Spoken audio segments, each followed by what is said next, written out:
Hillary's comments about backward Trump voters show she's completely disconnected from the American public, says White House.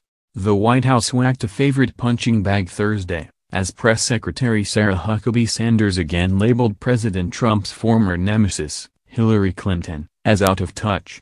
She is completely disconnected from the American public and certainly I think shows her disdain for the millions and millions of Americans who came out and voted and supported President Trump and still support him today, the press secretary said.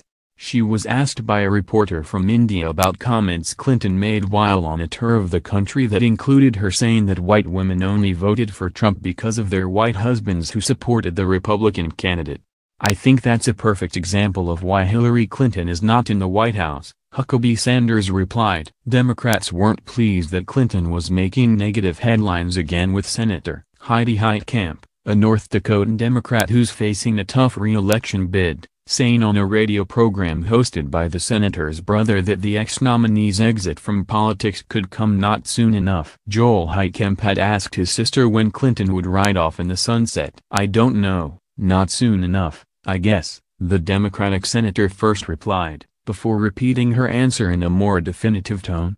Heitkamp isn't the only one complaining about Clinton's most recent batch of controversial comments. Some of the former Secretary of State's top allies are anonymously saying she needs to just stop. She's annoying me. She's annoying everyone, as far as I can tell, one unnamed 2016 Clinton surrogate told the Hill newspaper Tuesday. Who lets her say these things? During the trip to India, Clinton explained how Democrats struggle to attract white male voters and, in turn, white married women. And part of that is an identification with the Republican Party, and a sort of ongoing pressure to vote the way that your husband, your boss, your son, whoever, believes you should, the ex-Democratic nominee said.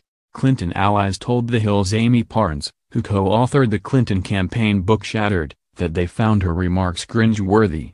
A former Obama White House official said, if these statements are a form of catharsis, it would be in the Democratic Party's best interest for her to get these out of her system soon. We need leaders like her to look forward to 2020 and how to unify the party, not continue to relitigate the past, the official said. The comments from Democrats were published just hours after Democrat Conor Lamb looked to be the winner of a district that once seemed out of reach. Democrats also experienced a big post-Clinton win in December with the election of Alabama Senator Doug Jones over Roy Moore, an accused pedophile, in a deep red state. Both states, Alabama and Pennsylvania, had gone for Trump in 2016. At the same appearance in India, Clinton had dubbed those Trump-supporting states less economically advanced than the states that went for her in the 2016 race. Clinton allies told The Hill that they thought this was counterproductive as the party rebuilds and looks to those now red states for the gains Democrats will need to take back the House in 2018. She puts herself in a position where, Democrats, from states that Trump won will have to distance themselves from her even more, one former senior Clinton aide told the newspaper.